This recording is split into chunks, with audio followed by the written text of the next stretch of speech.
homeopathical remedies are a perfect alternative to the allopathic medicines or medical science. But is it really proven? Principles of homeopathy and mechanism of action, a detailed report.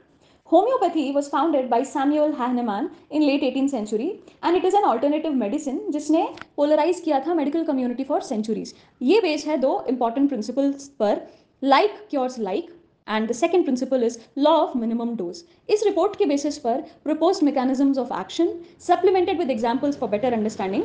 आगे देखते हैं. Principles of homeopathy.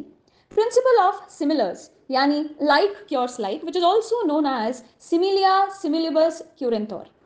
Now this foundational concept of homeopathy of the substances which produce certain symptoms एक healthy individual की body में, क्या वो same symptoms treat कर सकते हैं किसी sick individual को? तो this was the principle which was derived from the body's natural response to a disease, which can also be used to stimulate by using any substance, or it can mimic एक particular disease के symptom को. Example of the first principle of similars, Allium cepa, which is also derived from the onion. This is used to treat symptoms of hay fever and cold, such as watery eyes and a runny nose. अब ये जो भी symptoms हैं आप experience कर पाएंगे जब आप एक ऑनियन को चॉप कर रहे होंगे. The principle number 2, principle of minimum dose. Homeopathy advocates for the use of extremely diluted substances, where the belief is कि ये जो dilution process है रेमेडी की पोटेंसी को काफ़ी इंक्रीज कर देता है. This principle is based on the idea कि इसका जो थेरेपेटिक इफेक्ट होगा वो काफ़ी ज़्यादा एनहांस हो जाएगा जब डाइल्यूशन सक्सेसिव नंबर में और ज़्यादा किए जाएंगे. इसे हम विगरस शेकिंग यानी सक्सेशन के नाम से भी जानते हैं. The example of arsenicum album, ये डेराइव होता है आर्सेनिक ऑक्साइड जो कि एक केमिकल कॉम्पाउंड है. Now, this is used to treat symptoms like those of food poisoning, such as vomiting and diarrhea. अब ये जो सब्सटेंस है इसे हम अगर एक पर्टिकुलर पॉइंट या लिमिट तक डाइल्यूट करेंगे तो अनलाइकली क्या होगा कि इसके जो मॉलिक्यूल्स हैं ओरिजिनल सब्सटेंस के वो तो उसी तरह रिमेन होंगे, लेकिन उसमें कोई चेंजेस नहीं होंगे, पर फिर भी बिलीव किया जाता है कि ये थेरेपेटिक इफेक्ट को काफ़ी हद तक रिटेन करता है. Now we will talk about how the mechanism of action of homeopathic medicines occur. जो ये मैकेनिज्म है होम्योपैथिक रेमेडीज का, इनके जो इफेक्ट्स हैं ये अभी तक डिबेट और इन्वेस्टिगेशन के दौर पर चल रहा है as compare to allopathic medicine. The first hypothesis will be of nano particle hypothesis. तो कुछ रिसर्चर्स ने ये सजेस्ट किया है कि ये जो रिपीटेड डाइल्यूशंस और सक्सेशंस हैं यानी विगरस शेकिंग, जो कि किसी भी होम्योपैथिक रेमेडी को प्रिपेयर करने के लिए काफ़ी यूजफुल मैकेनिज्म है, वो काफ़ी सारे नैनो पार्टिकल्स यानी quantum dots of original substance को लीव बिहाइंड करता है. ये पार्टिकल्स बायोलॉजिकल सिस्टम के साथ इंटरैक्ट करते हैं, किस प्रकार से करते हैं ये अभी तक मॉडर्न साइंस नहीं जान पाया. The second mechanism of action is memory of water hypothesis. Another hypothesis is that water यानी कि H2O, which is also a compound, it can remember substances which were once dissolved in it, जो कि एक molecular structure का imprint retain कर लेता है चाहे आप कितना भी एक्सट्रीम डाइल्यूशन उसमें करते रहें. ये आइडिया दिया गया था फ्रेंच इम्यूनोलॉजिस्ट जैक्स बेनवेनिस्टे के द्वारा. उन्होंने सजेस्ट किया था कि वाटर का मॉलिक्यूलर अरेंजमेंट कभी भी ऑल्टर किया जा सकता है जब वाटर दूसरे सब्सटेंसेस के कांटेक्ट में आता है. The third mechanism of action is very interesting and it is named as resonance and energy transfer. So let's have a look at it. Some proponents of homeopathy believe कि ये जितने भी remedies काम करते हैं they work through a form of resonance या energy transfer. जब एक diluted substance की energy pattern किसी भी human being के body के पैटर्न के साथ इंटरैक्ट करेगी तो काफ़ी ज़्यादा तरीके से हीलिंग को स्टिमुलेट करेगी. तो एनर्जी और एनर्जी इंटरैक्ट करके हीलिंग को बढ़ावा देगी. Let us look at some of the common homeopathic remedies with certain examples. जो पहला एग्जाम्पल है वो है आर्निका मोंटाना.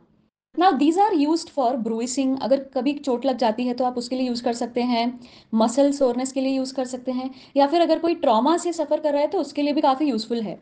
अब इसका प्रिंसिपल क्या है, होम्योपैथिक प्रिंसिपल जो यहाँ पे जड़ी बूटी का इस्तेमाल किया गया है वो इन्फ्लेमेशन और ब्रूइसिंग कॉज कर सकता है जब आप इसे ज़्यादा मात्रा में इनटेक करते हैं यानी कि diluted form. The next example would be of nux vomica. Now this is used for digestive issues, पाचन की शक्ति बढ़ाने के लिए. हैंगओवर्स है, किसी को इरिटेबिलिटी है या फिर इंसोम्निया है, उसके लिए भी काफ़ी हेल्पफुल है टू रिकवर योर स्लीप. इसका प्रिंसिपल क्या है? The seeds of strychnine tree which can cause nausea and vomiting in larger dose. अब ऐसे पर्टिकुलर एलिमेंट्स को यूज करके डाइल्यूटेड फॉर्म में इसी सिम्टम्स को ट्रीट किया गया है। The next example, example number 3 would be of Rus toxicodendron. Now, this medicine is used for relieving joint pain like arthritis, and also it will help in improving the skin from skin rashes. इसका principle क्या है? ये derive किया जाता है एक poison से जिसका नाम है पॉइजन आईवी, जो ऑलरेडी रैशेस कॉज करता है और जॉइंट स्टिफनेस कॉज करता है। तो ऐसा रेमेडी ट्रीट करता है सिमिलर सिम्टम्स को होम्योपैथी में। बट हमेशा से मेडिकल साइंस ने काफ़ी स्क्रूटिनी और क्रिटिसिज्म लगा रखी है होम्योपैथी के पीछे। Despite its widespread use, homeopathy has been met with significant skepticism from the scientific community. The first criticism, which is lack of plausible mechanism. Now, इसमें क्या होता है कि particular mechanisms तो हैं होम्योपैथी के, but वो supportive नहीं है। So, the principles of homeopathy are very much self-contradictory and they are not in vibe with scientific laws. That's the first thing.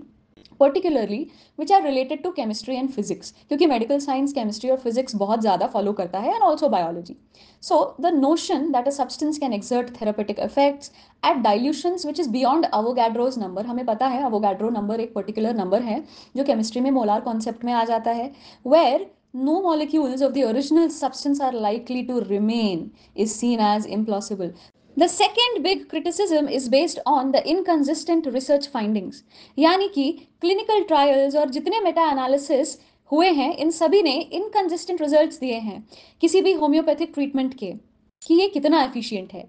और बहुत सारी स्टडीज़ ने तो ये पॉजिटिव आउटकम्स जो भी शो किए हैं वो काफ़ी क्रिटिसाइज़ किए गए हैं होम्योपैथी के, जिसमें कुछ ना कुछ मेथोडोलॉजिकल फ्लॉ आ जाता है, कभी कभी सैम्पल साइज काफ़ी हद तक स्मॉल हो जाता है और रेप्लिकेशन तो बिल्कुल भी नहीं कर पाता ये medicine. Now the most contradictory criticism is based on the placebo effect.